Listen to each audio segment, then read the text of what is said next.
రామోజీరావు గారు దైవ సన్నిధిలోకి వెళ్ళిన సందర్భంగా వారు నిజంగానే ఒక మాటని మాత్రం మనం గుర్తు చేసుకోవాలి. అంతటి మహానుభావుడు ఈ దరిద్రపు చెత్త రాజకీయాల వల్ల చివరికి మన క్షోభ అనుభవించి వెళ్ళారు. అది భగవంతుడు చూసుకుంటాడు, డెఫినెట్ చూసుకున్నాడు, భగవంతుడు చూసుకున్నాడు. కానీ ఆయన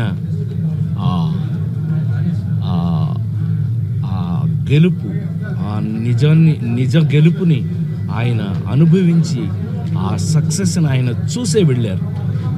ఆ విషయంలో చాలా చాలా సంతోషం. ఆయన అనుకున్నది సాధించి మరి వెళ్ళారు. వారి మనశ్శాంతి, వారి జీవితంలో వారు ప్రపంచం బతికున్నంత వరకు కొంతమంది బ్రతుకుంటారు. అందులో శ్రీ రామోజీరావు గారు ఒకరు. అది ఒక చరిత్ర.